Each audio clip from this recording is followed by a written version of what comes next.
caminho do sol.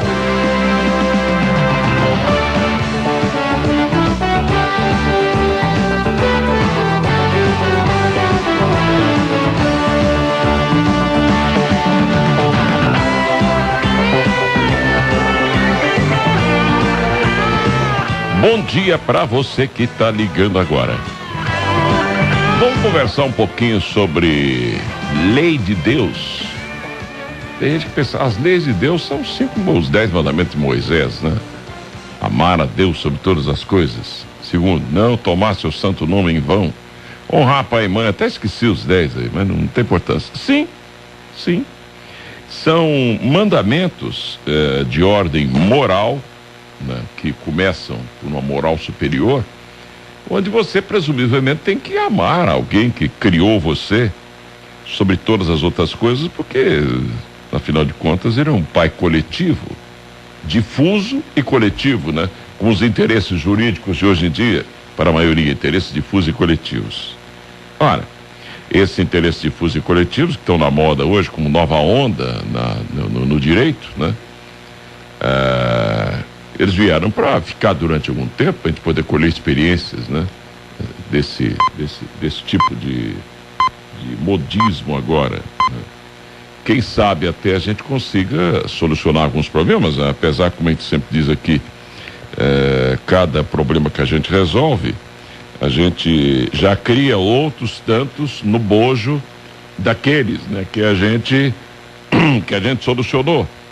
Porque ao ser humano é impossível conseguir solução definitiva para coisa nenhuma, apesar que as pessoas não se conscientizaram disso ainda, né? Hoje, um pouco mais do que ontem, mas uma conscientização completa não. Tem gente que ainda acha que é capaz de eliminar um polo negativo da evolução, e tem gente que não gosta nem que se fale desse polo negativo, porque pode dar azar, pode fazer isso. Ora, sem o polo negativo, nós não teremos o polo positivo atuando. Você não pode preferir o bem e preterir o mal sem que você tenha os dois do seu lado para você discriminar no bom sentido e escolher de que lado você quer ficar. Então, portanto, nós precisamos dos dois. Então, se precisamos do bem e do mal, nós precisamos também das pessoas boas e más, né? Num aspecto oculto, por exemplo, a maior fábrica de santos que existe, já comentamos isso uma vez aqui, seria o pavilhão 9 do Carandiru, que foi desfeito aí, né?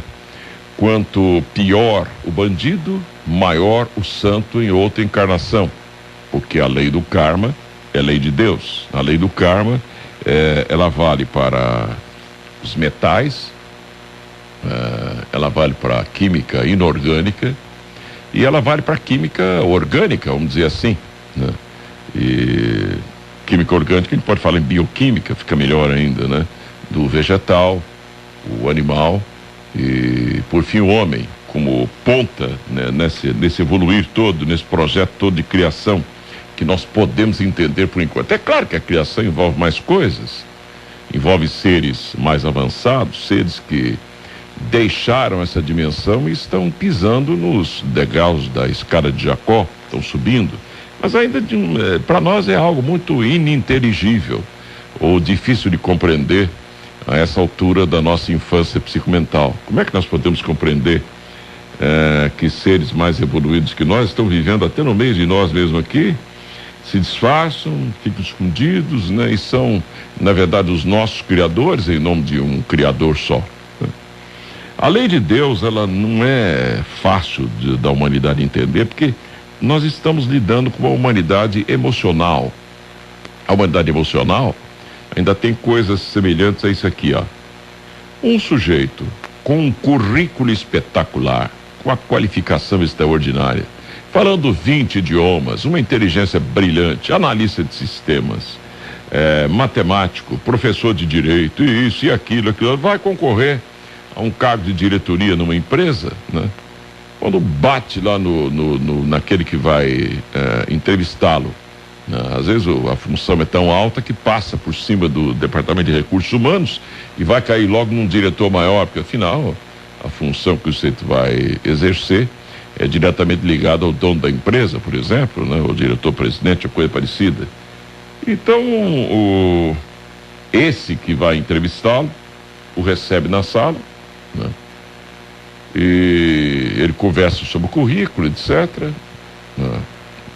Dá todas as especificações, as experiências pelas quais passou, os cursos que fez, as especializações, e dali a pouco algo lá dentro daquele sujeito que parece uma intuição, mas que na verdade é um instinto, um processo bioquímico que a pessoa que está ali naquele instante para entrevistar a outra que pretende um emprego não conhece, não sabe o que é, não quer saber e tem raiva de quem sabe, bate fundo naquela pessoa que vai entrevistar a outra que precisa do emprego, que está pretendendo aquele emprego.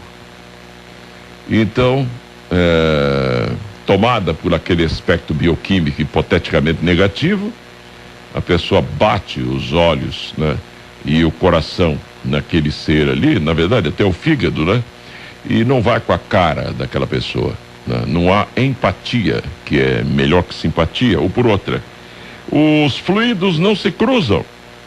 Os fluidos, um dia que serão provados pela ciência, bioquímicos, né? E então, aquele indivíduo altamente capacitado, que poderia alavancar o faturamento da empresa com tecnologias mais novas e tal, ele não vai trabalhar naquela empresa porque aquele que vai entrevistá-lo, seja o dono ou seja um diretor-presidente, não foi com a cara daquele indivíduo ali. E dispensa, fala, obrigado, nós agradecemos a sua presença aqui, mas não vamos ficar com o senhor. O senhor desculpe e tal. Não, tudo bem, então o senhor vai embora. Só que ele vai numa concorrente daquela empresa, né, que precisava daquele profissional de alto nível para alavancar o seu faturamento. E chega naquela empresa de alto nível, ele olha para o correspondente, aquele primeiro que o entrevistou, aquele primeiro que o entrevistou olha para ele, e há uma empatia, há uma espécie de simpatia, né, entre os dois, uma empatia, e mesmo que o currículo dele fosse inferior, né, naquela empresa ele até seria aceito, mas felizmente o currículo dele era uma maravilha, né, e aquelas empresas concorrentes daquela primeira estava também precisando de um ser daquele quilate, daquele porte, daquela especialidade, com aquelas especificações, e o contrata, né? E aquele monstro, daquele sujeito com currículo de 2 quilômetros, vai trabalhar na empresa concorrente, e em pouco tempo ele arrasa com aquela outra empresa concorrente lá que não aceitou, né? Devido à sua alta inteligência, à sua capacidade de gestão e a técnica toda que desenvolveu. Afinal, ele era professor da Getúlio Vargas, sei lá do que mais, né? E simplesmente porque aquele que o iria entrevistar não foi com a cara dele, ele não foi contratado. Aí você pode até dizer, mas peraí, como é que eu posso contratar uma pessoa que, por mais qualificação que tenha, eu não vou com a cara dela? Se eu sou o dono da empresa, o diretor-presidente, vou ter que estar com essa pessoa o tempo todo. Eis aí o nó no ser humano. O ser humano é emocional e não acorda para essa porcaria dessa coisa que acontece dentro dele, né? Muitas vezes você diz não a uma pessoa, não é porque a pessoa não é boa. Estamos cansados de ver isso, né? A pessoa é extraordinária, é espetacular, mas com você ela não é. O problema muitas vezes está só em você, pode não estar na outra pessoa, né? Isso acontece, já aconteceu comigo várias vezes, né? Por que não acontece com você também, né? Você bate o olho e não gosta. Já viu aquela história de amor à primeira vista? Você olha uma menina aí na rua, você que é jovem ainda, e fala, puxa vida, é ela, e ela olha e fala assim, é ele, né? E de repente vocês estão namorando e casam, etc, né? E você achou a tampa da panela, a panela achou a tampa achou a panela, sei lá, e deu certo metade da melancia, como dizem, né? Aliás, tem até uma piada a respeito, que um indivíduo, no namoro da TV do Silvio Santos, ele estava em casa e olhou uma mulher que se apresentou lá para receber cartas dos fãs, etc., ou de quem pretendesse namorar com ela. E você estava em casa, olhou para ela e falou, meu Deus, é aquela mulher, é ela, né? Mas acontece que a mulher tinha um mau hálito dos diabos, né? E aquele sujeito que estava lá, né, que olhou e disse que aquela era a mulher dos sonhos dele, tinha um chulé violento, né?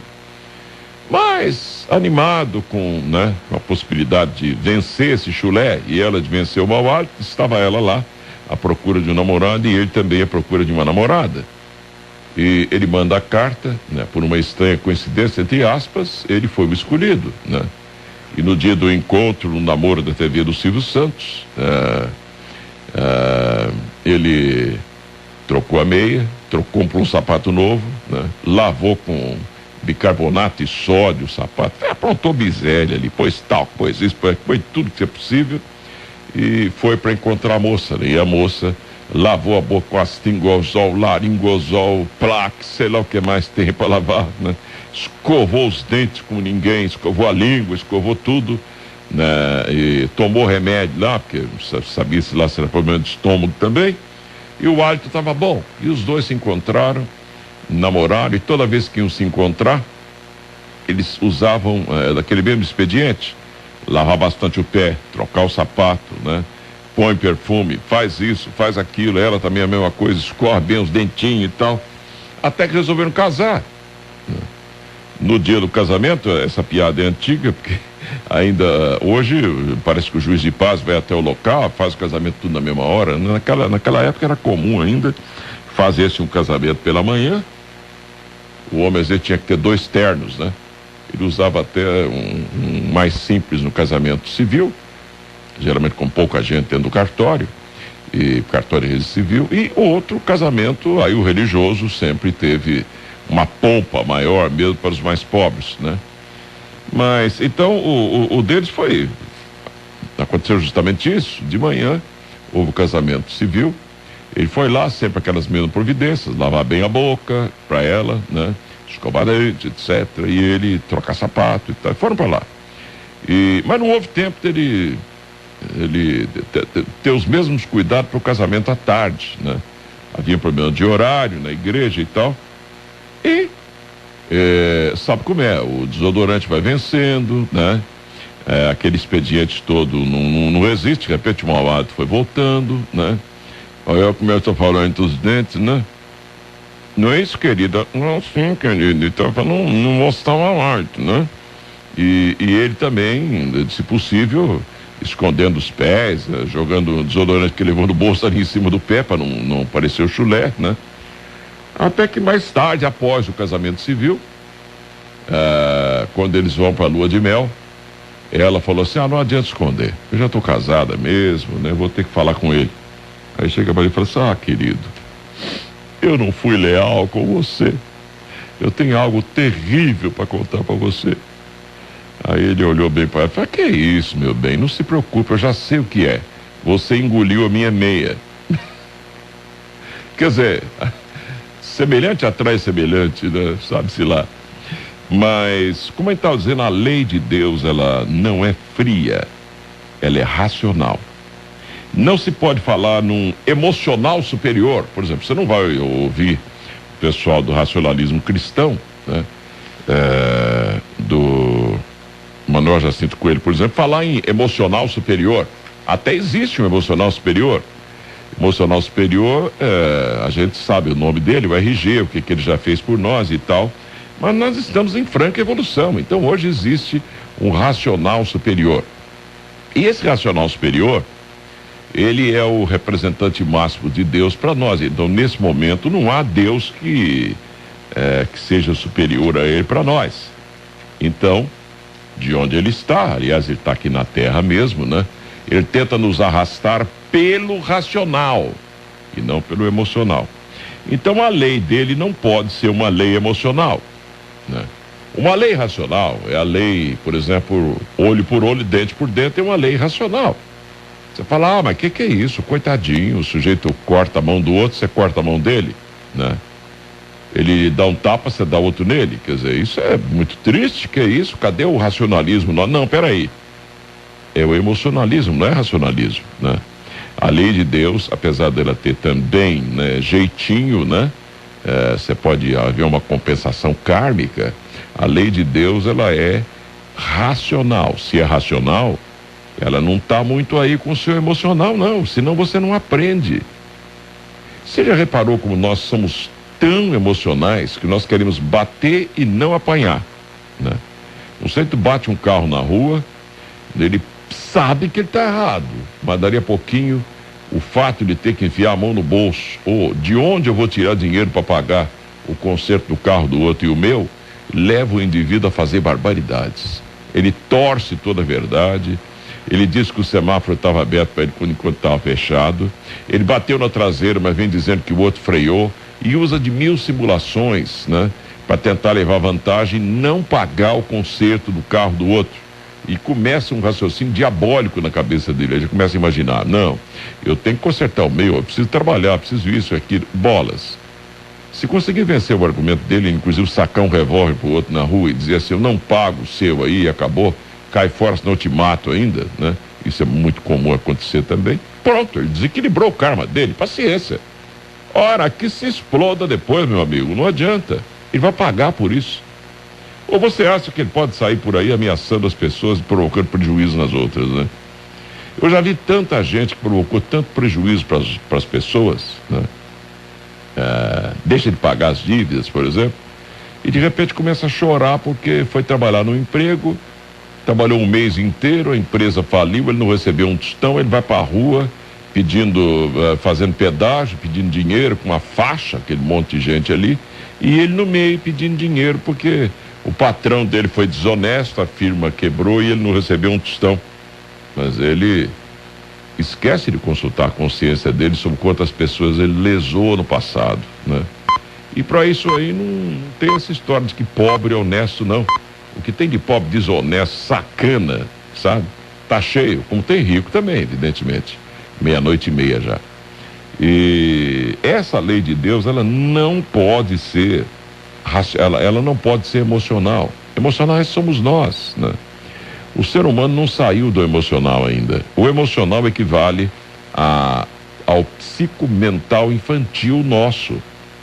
Esse psicomental infantil nosso, essa psique infantil nossa, né, de pedir sempre ajuda a alguém superior, de querer ter sempre uma bengala divina, né, para nos apoiar. Qualquer coisa eu faço uma promessa para Santo Expedito. Eu peço o padre Marcelo, ele reza para mim, eu tomo uma aguinha benzida dele e eu resolvo todo o problema. Então eu vou continuar bebendo minhas cachaças e fumar, que na hora H, quando o câncer estiver chegando, o padre Marcelo cura para mim e eu escapo de morrer, né? Então você está jogando a responsabilidade sobre você mesmo, né?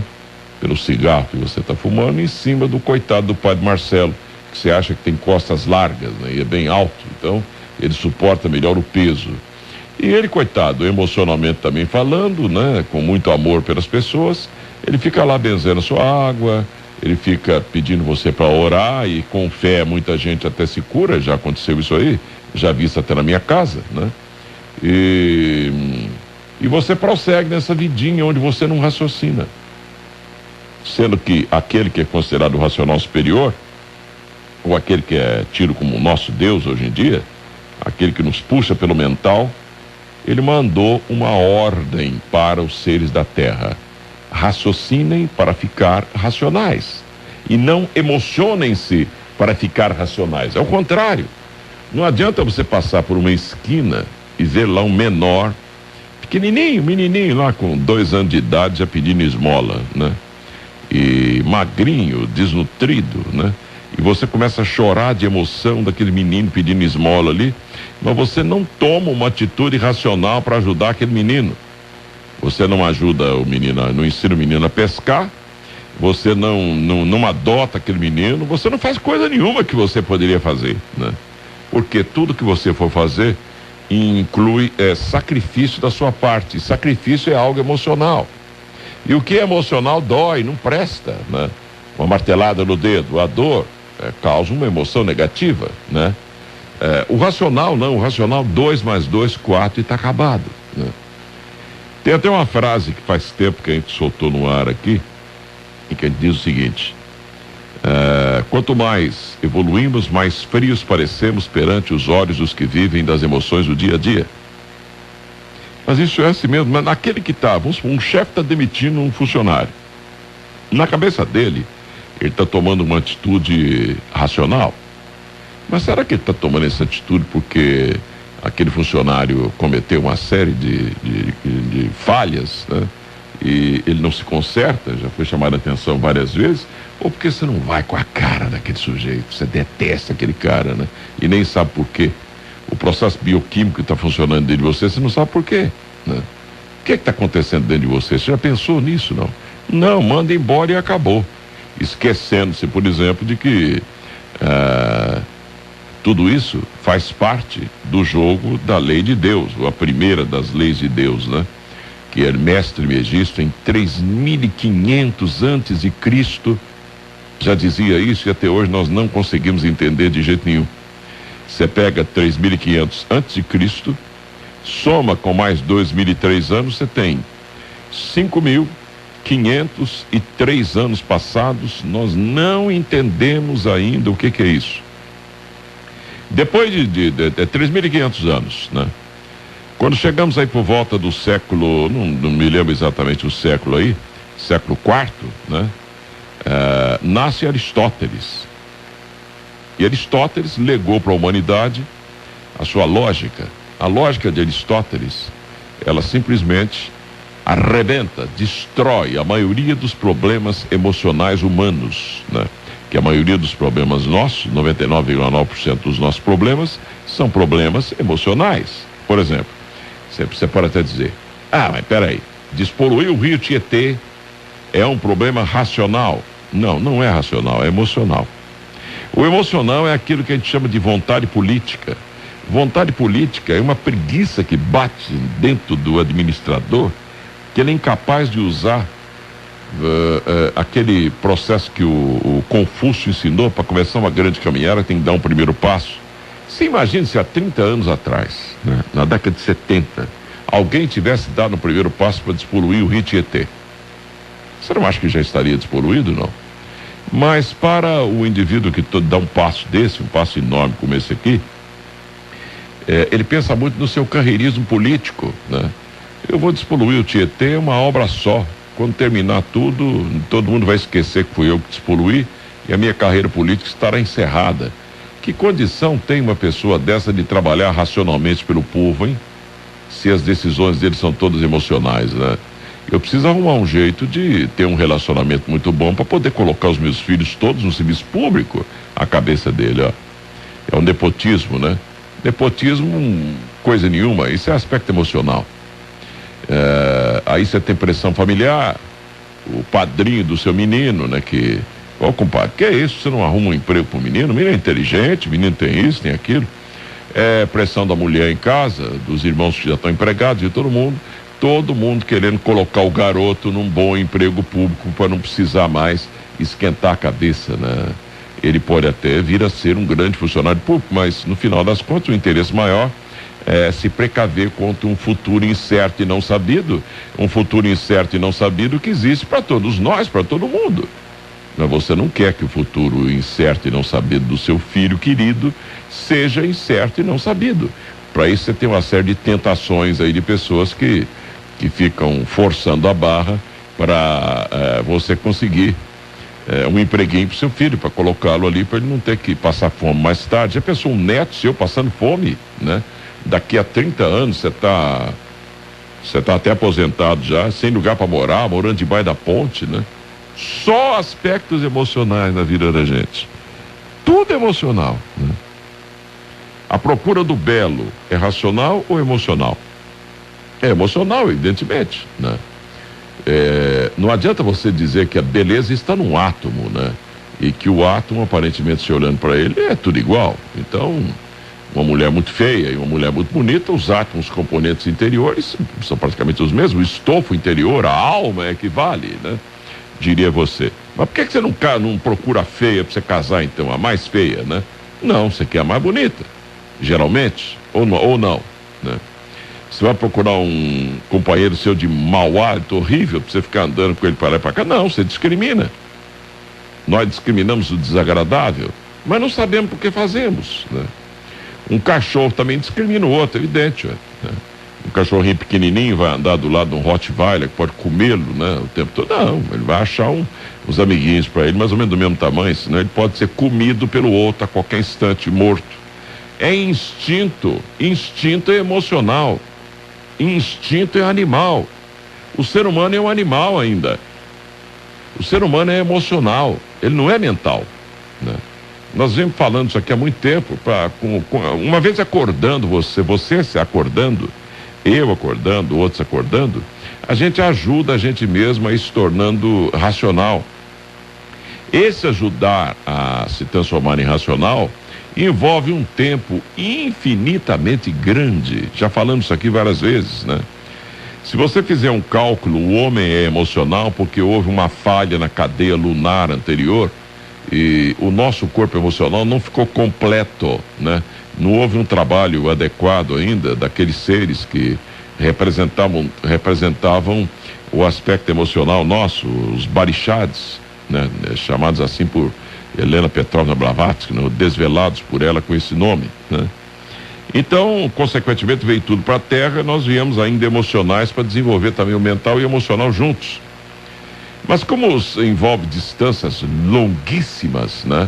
Nós temos que ter muita paciência com nós. O motivo de todos os crimes que ocorrem por aqui, o motivo de todos os delitos premeditados e toda essa inconsciência coletiva que existe, está justamente nessa falha, né, da cadeia da Lua, e em que o nosso emocional não está pronto. Nós temos um corpo emocional, né, lunar, né? A nossa mente está fixada no emocional e no corpo físico. Tanto que nós damos um valor extraordinário ao corpo físico, é malhação daqui, malhação dali, né? Mas como a gente pode ajudar nisso aí? O Aristóteles deixou um processo que, para ser entendido, ele vai demorar muito, mas muito ainda, né? E para que seja entendido, até pode ser, para que seja praticado. O primeiro pensamento que vem à sua cabeça, à minha cabeça, ele não é algo racional, geralmente, até pode ser, mas geralmente não é, né? Aquele primeiro pensamento que vem, ele não é racional, ele é uma tese, né? É uma hipótese. Em cima daquela hipótese, você precisa raciocinar, né?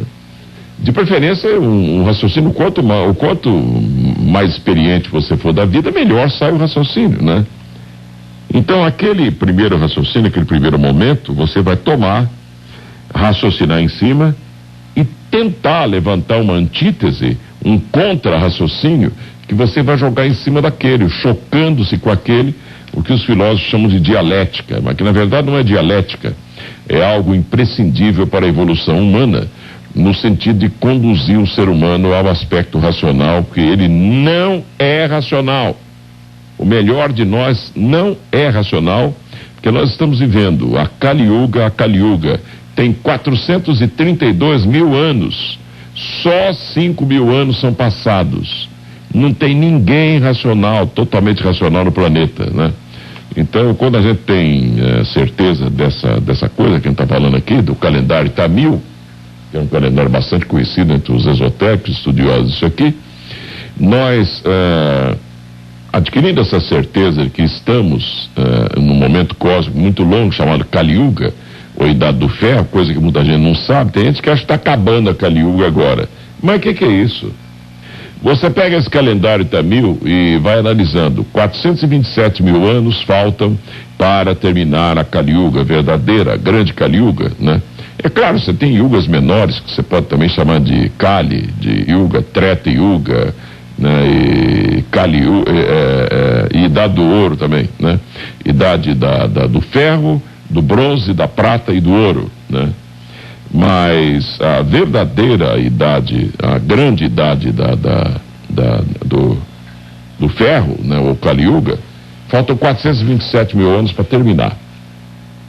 Terminada essa Kali Yuga, você pensa, bom, então vamos entrar numa fase toda racional. Não, vamos entrar na adolescência psicomental. Um adolescente não é um adulto, um adolescente é um adolescente. Só que aí vamos passar 864 mil anos em cima dos 432, aí já dá 1 milhão e tantos de anos, né? Para que a gente vença a idade do bronze, ou o estágio psicomental de adolescente, para você ter uma ideia. Aí sim vamos entrar na Treta Yuga, em que você soma 864 mais 432 mil, você obtém 1 milhão e não sei quanto, aí que nem sei quanto dá.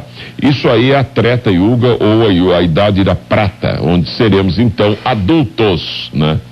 Apesar do aspecto emocional, porque prata é emoção, ouro é razão, né? nós vamos já conseguir produzir frutos muito melhores. E, no entanto, você pode ter certeza, já estaremos com Guerra nas Estrelas viajando aí pelo universo inteiro, mas ainda na Kali Yuga, pra você ter uma ideia.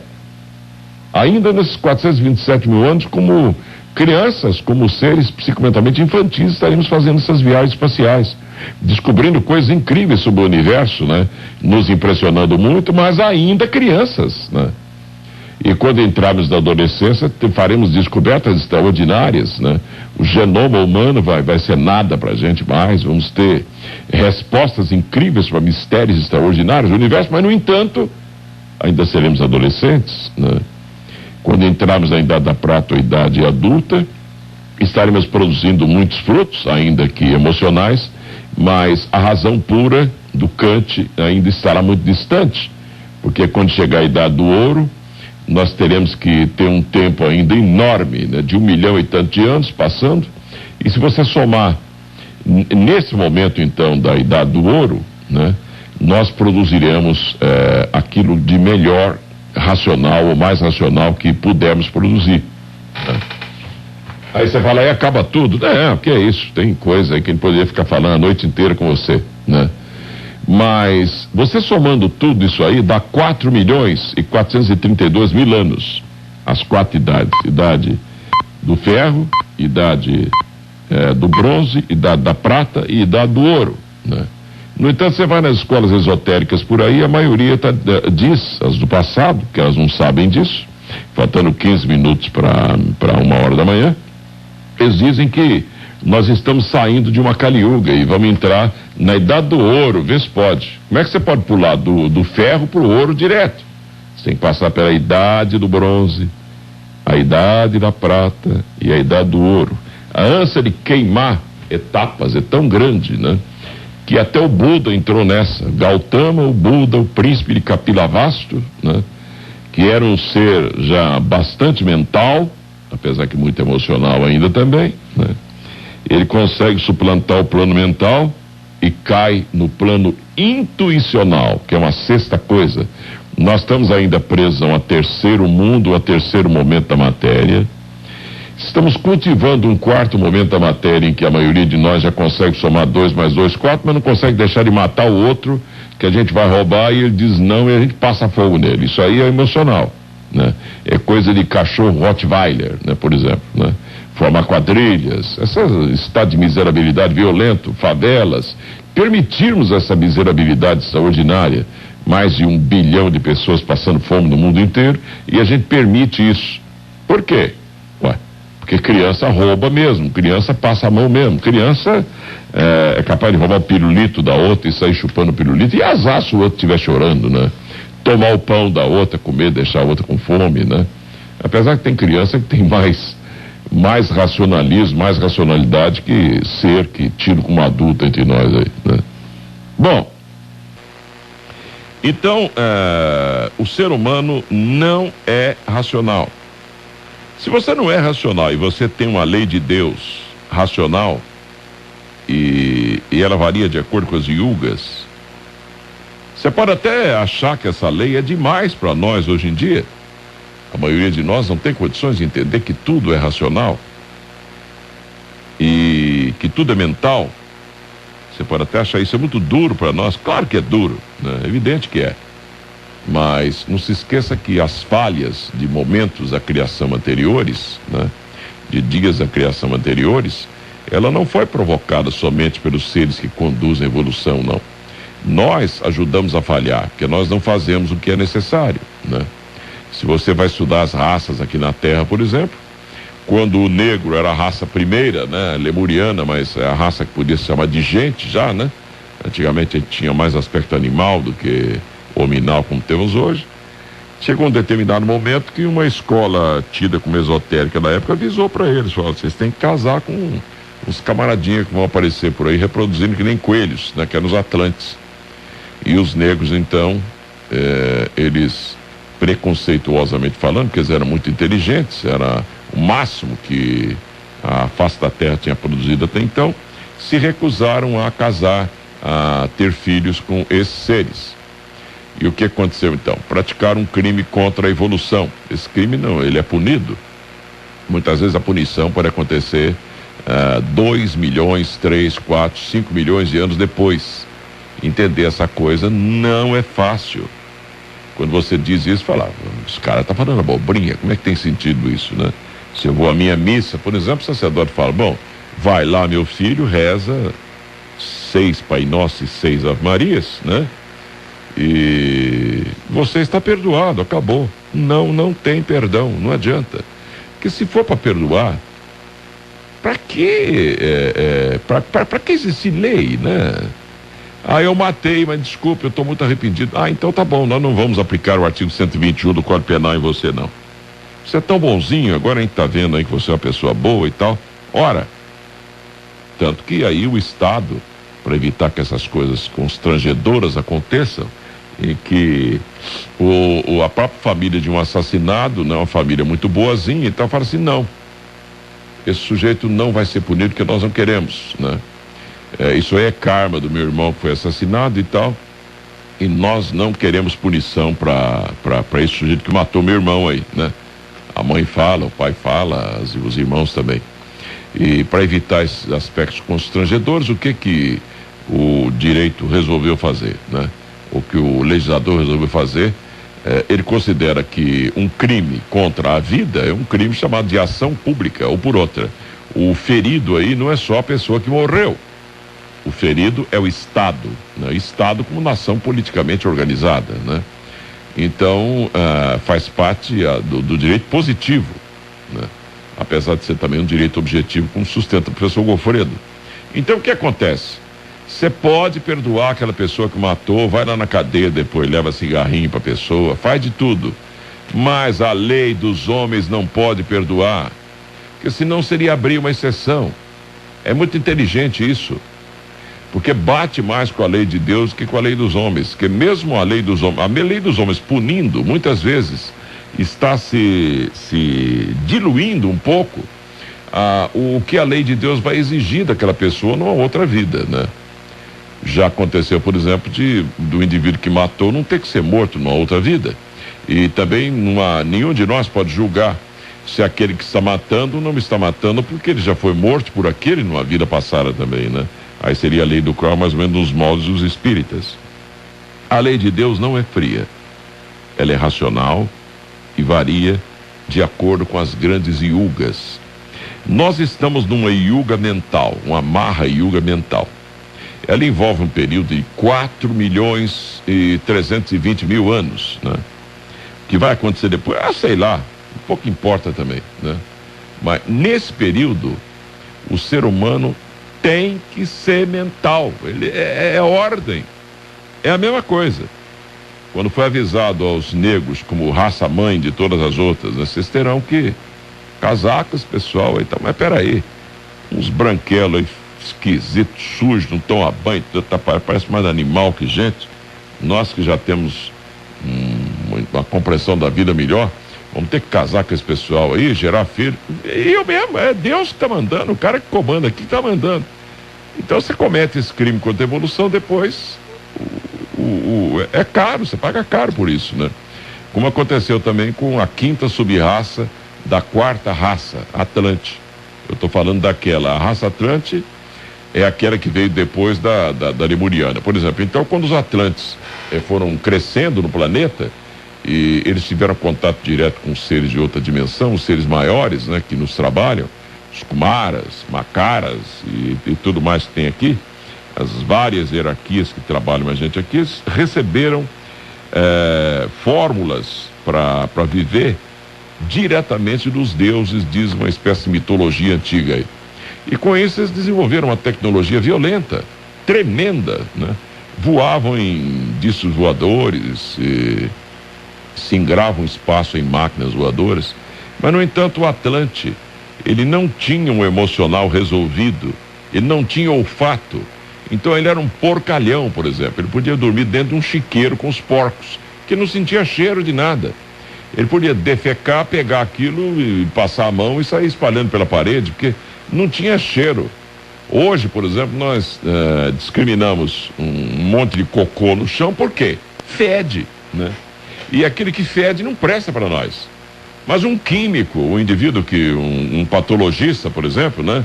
Um indivíduo que faz análise patológica para ver que tipo de micro-organismo tem naquelas fezes que você deixou ali.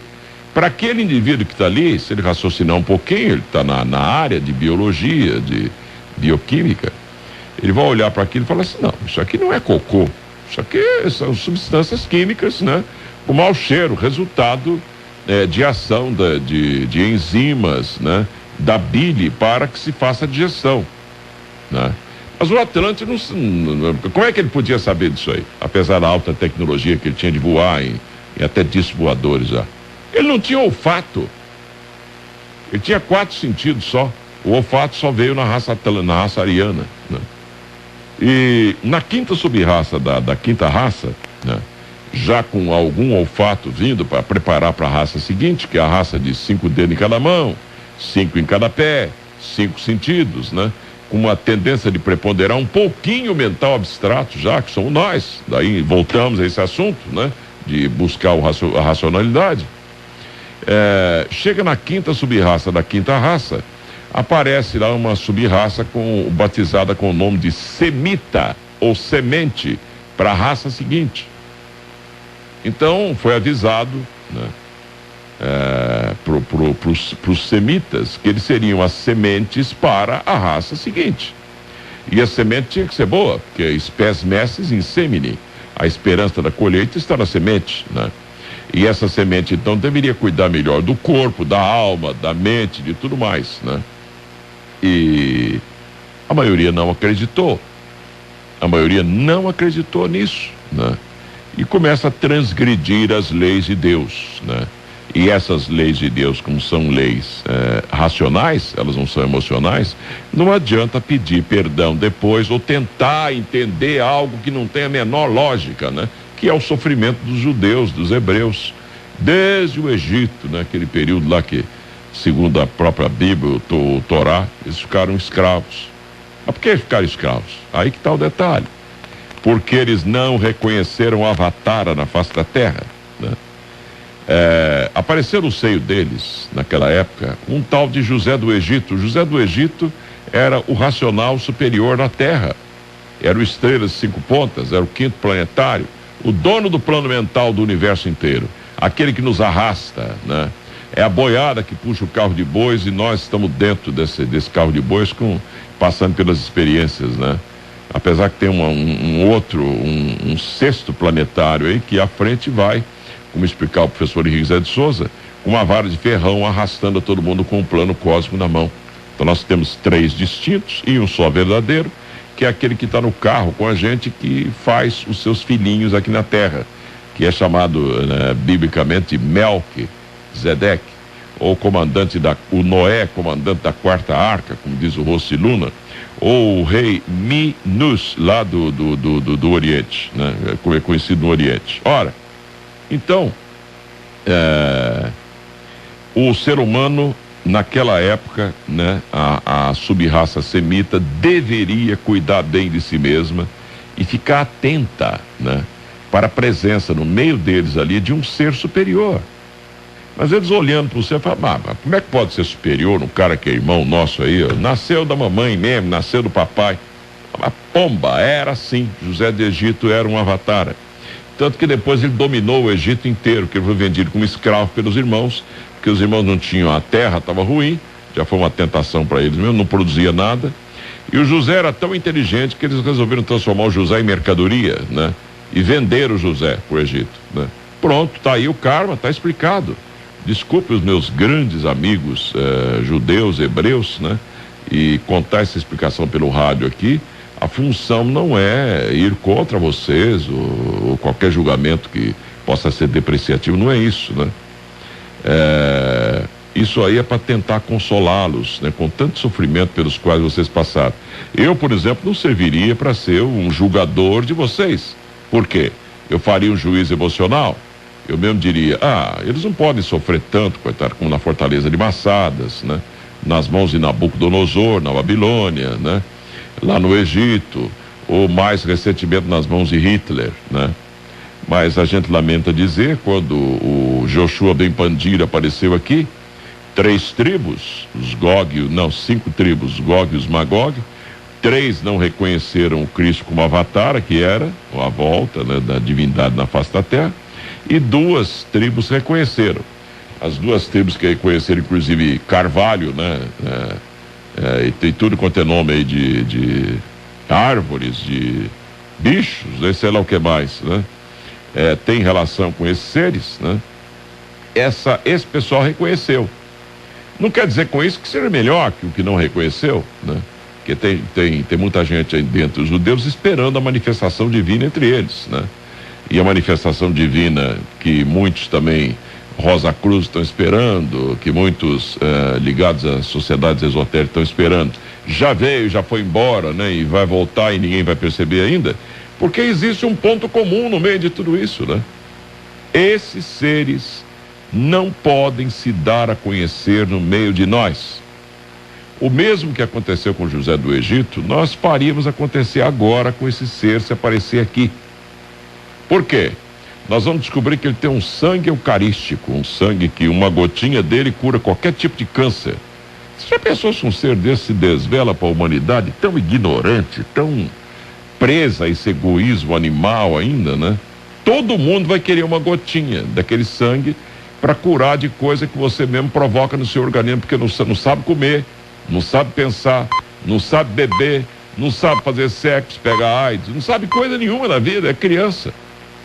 Agora, como é que você trata a criança? Você tem que tratar como adulto, senão ela não cresce, né? O certo é você tratar uma pedra como se fosse um vegetal, que a pedra também é viva, tem uma consciência dentro dela. Tratar um vegetal como se fosse um animal, porque o vegetal está vivo também, né? Existe uma inteligência dentro dele. E tratar um animal como se fosse gente, como se fosse uma criança, porque na verdade o animal é uma criança mesmo. Você vê um cachorro, por muito inteligente que seja, chega um determinado momento, a inteligência dele para e não vai. Dali em diante, você querendo treinar, você não consegue. E tratar um menino, uma criança, como se fosse um adulto, para ele ganhar responsabilidade. Se a gente pensar assim, logo já vamos no Estatuto da Criança e do Adolescente, vamos perceber que tá errado, tem coisa muito errada ali. Nós vamos no Conselho Tutelar, vamos perceber que também está errado, né? Hoje em dia você não pode nem levantar a voz contra uma criança que é motivo de processo, prisão, Conselho Tutelar, vai não sei o quê. Eu levei umas boas surras do meu pai e agradeço até hoje, né? Agradeço até hoje.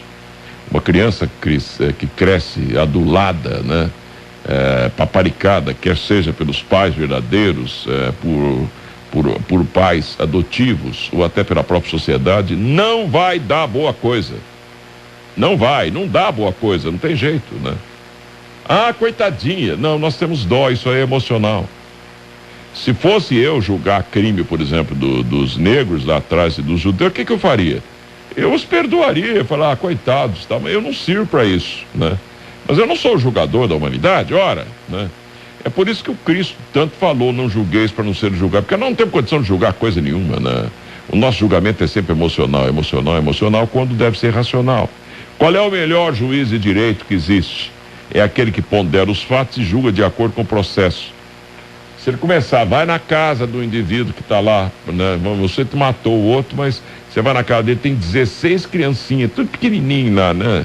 Um atrás do outro, né? E tudo chorando, porque tá tudo com fome e tal, e ele tá na cadeia, né? Barriguda na cadeia e tal, mas matou, com requintes de perversidade, sequestrou, cortou o saco do sujeito, sei lá o que mais que ele fez com o cara lá. Mas você vai na casa, aquela tristeza, aqueles menininhos aparentemente inocentes, todos sofrendo, né?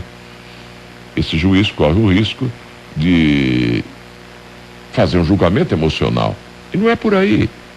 O ser humano tem que ir pro racional, mas não é um Kant que vai levar também, não. Ele apenas acordou a gente para os seus imperativos categóricos. Aquilo lá está certo, na medida da relatividade das certezas humanas, né? Aquilo lá está certo na medida da provisoriedade das verdades que nós possamos captar. Kant, quando disse que nós temos 5 portais de entrada de conhecimentos, apenas repetindo Sócrates, que passou por Platão, e Platão passa por Aristóteles. Aristóteles sistematizou tudo tão bem, né, que influenciou Kant, depois o Kelsen, tão falado aí, na área de direito principalmente. Mas então os imperativos categóricos, ou aquilo que a gente tira dos portais de entrada com sentimentos, dos 5 sentidos nossos, são os que nos motivam para raciocinar. E quando você vai, através de teses, antíteses e sínteses, raciocinando em cima do que entra pelos 5 sentidos, por exemplo, vamos analisar o professor Miguel Reale, que talvez dê um exemplo melhor para nós, está mais perto de nós aqui. O que ele fala? O legislador vê um indivíduo matando o outro, ele examina e tal, quanto mais friamente ele examinar aquilo ali, melhor, né? Evidente que pode ter um caráter emocional, porque o próprio direito reconhece esse caráter emocional, senão o direito seria mais torto ainda, né? É quando você é levado por violenta emoção numa morte. Ah, o cara matou porque ofendeu o Corinthians e o Corinthians é tudo para ele. Ora, o que você vai fazer, né? Muitas vezes o juiz aí tem que relevar esse aspecto emocional, porque a pessoa é tão tarada pelo Corinthians, né? E que ela mata pelo Corinthians mesmo. Aí você fala, mas eu não mataria. Você não, mas ela mataria, né? Então ali você diminui um pouco a pena. Por quê? Porque ela foi levada por violenta emoção. Você pode considerar isso, né? Ou não, depende das circunstâncias, né? O ser humano tem que ir para o racional. E esse racional varia de acordo com as grandes yugas. A principal lei de Deus agora, desde 3.500 antes de Cristo, você vê, há pouco tempo atrás ainda, né? Porque 3.500 anos no roldão dos tempos não é nada, né? Quando Hermes Trismegisto falou, tudo é mental, primeira lei cósmica, e o resto decorre dela, são 7 no total. Esse é o verdadeiro direito natural da natureza. Você pega os filósofos antigos, que são bem depois do Hermes, a maioria dos livros você vai pegar nos pré-socráticos, socráticos, sofistas, etc. O que você vai encontrar lá? As obras são todas da natureza, da natureza, da natureza, da natureza, e até hoje, se bobear, tem filósofo escrevendo da natureza hoje com o nome de direito ambiental, ou de meio ambiente, engenharia ambiental, coisa parecida. Por quê? Porque nós somos atraídos pela natureza, porque nós percebemos hoje em dia, já estamos conscientes disso, que destruindo essa natureza, esse ambiente terra, nós também vamos ser destruídos. Você está destruindo você mesmo, né? Mas por que nós não chegamos à conclusão quando você permite um miserável do seu lado, numa casa toda arrebentada, né? E você não ajuda ele a construir uma casinha melhor, não ama aquele sujeito ali, e você não termina de uma mansão? É o mesmo que você jogar lixo no terreno do vizinho, os ratos vão voltar para dentro de sua casa. Você está criando a insegurança ali, ó. O ser humano é tocado à inveja, que no real sentido é invidere do latim, ou ver dentro, né? Nós somos tocados à inveja. Eu sou tocado à inveja, você também, todo mundo. Eu, quando ouvia Bandeirantes lá no interior, que eu ouvia o saudoso Humberto Marçal, né? Para mim era o grande ídolo, eu ouvia, falava assim, puxa vida, eu vou entrar nessa rádio, vou trabalhar junto com esse sujeito aí, né? E acabei trabalhando mesmo aqui na Bandeirantes junto com o Marçal, ficamos amigos, né?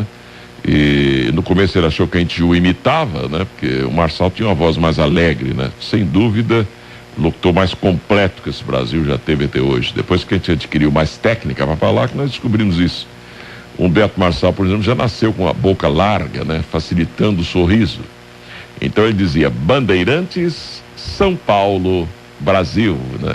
Só que ele falava eternamente assim, né? Parecia ele correr com o sorriso dele, oi gente, né? E era aquela simpatia no ar. Me escudei muito nele. Depois, para fazer comentário, fui invejar quem? Invejar aquele que era a maior audiência da época, que partia de música clássica para Corinthians, aí comentava assim, e com o Diário Popular só na mão, né? Que ele tinha um carisma extraordinário, que era o Vicente de Porace, do qual fui grande amigo também, né? Nós temos que ter parâmetros para raciocinar. Esses parâmetros, os centros de referência, sistema de referência, é o que a gente pode chamar de inveja. Agora tem a inveja, tem uma graduação nela, né? E tem também a inveja geral, como se fosse gênero, né? E várias espécies de inveja. Você pode ter a má inveja, a boa inveja, né? Nós somos tocados à inveja. Então, se você permite um miserável do seu lado, você é burro, você não é inteligente, né? Se você ambiciona ter um monte de casa, um monte de coisa, aquela carraiada danada e tal, e aquelas favelas do seu lado, verifique. Aqui no Morumbi nós temos um exemplo, para todo lado temos esse exemplo, no mundo inteiro, né? Onde tem muito rico e tem muito pobre do lado, que é para ver se o rico acorda. E não é porque o Lula quer, ou o Fernando Henrique também queria, né? Que você vai pegar dinheiro do rico e repartir para o pobre. Não é isso.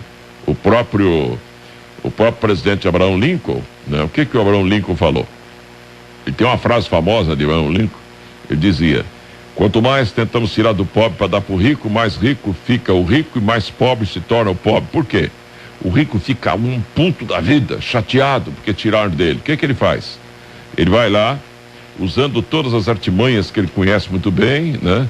A experiência que ele tem, às vezes, até de outras encarnações, de outras vidas, os cursos que ele tem de marketing, de não sei o que mais, ele vai lá e ganha o triplo daquilo, né? Ele só nega, ele pinta e borda, ele ganha o triplo só de raiva, porque o governo tirou dele para dar para o pobre. E não é assim. Nós não conseguiremos uma redistribuição de riqueza melhor, a não ser pela consciência coletiva que tem que crescer. No dia que a consciência coletiva crescer, nós não seremos bonzinho para agradar o vizinho do lado. Nós vamos descobrir que, sabendo dividir, nós vamos multiplicar melhor. Quando você pega uma pessoa para ajudar você a ganhar dinheiro, né, com o seu empregado, e você paga bem aquela pessoa, ele está satisfeita, apesar que no meio sempre haverá alguém insatisfeito, porque o ser humano é um eterno insatisfeito, né? Mas ele vai ponderar sempre. Há pessoas que ficam numa empresa 30 anos, 40 anos, 50 anos e morrem trabalhando naquela empresa. Eu posso ser um exemplo. 34 anos aqui na Bandeirantes, né? Por que não sair daqui, né? Ué, um do motivo material, por exemplo, é que eu sempre ponderei as saídas dos colegas daqui.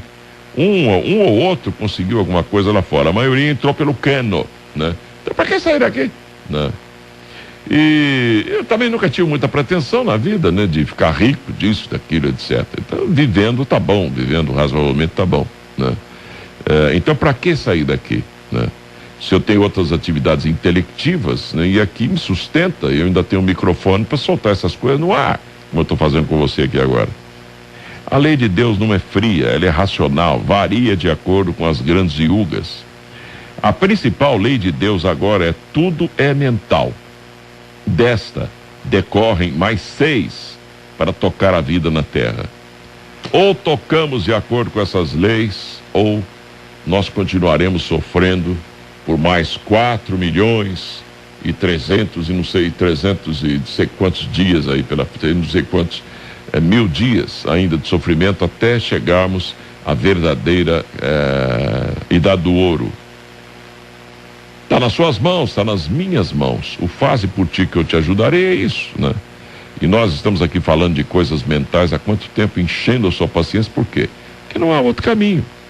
O único caminho oferecido para a humanidade é esse. Não adianta você ficar numa cela se purificando. Você desequilibra o karma, como aconteceu com o Buda mesmo, não vamos entrar em detalhe, que ele ferir budistas, não é isso, né? Buda nunca mais pôde encarnar, né? Buda começou a projetar avatares aqui. Uma vez lá no 6º sistema evolutivo, que nada existe ainda, né? Tá ligado à constelação de Órion. O que ele vai fazer lá se não tem nada? Não tem plano ainda decorrente disso? Vão passar ainda, quem sabe, 2 setilhões de anos para chegar ao plano dele lá, o 6º plano. Até lá, então, ele não vai poder fazer nada. E aí? Como é que faz, né? Você percebe como os grandes seres, né, cometem grandes erros? Você acha que os grandes seres deveriam cometer pequenos erros, né? Por que você tem medo de errar, né? Daí aquele pensamento que parece uma tremenda bobagem, um adágio simplesmente popular, mas não é. É preferível tomar uma atitude errada que ficar quieto e não ganhar experiência nenhuma. Que a vida é um eterno ganhar de experiência. Por hoje, um bom dia a você, apesar de ser boa noite esticado. 1h e 12 minutos e meio.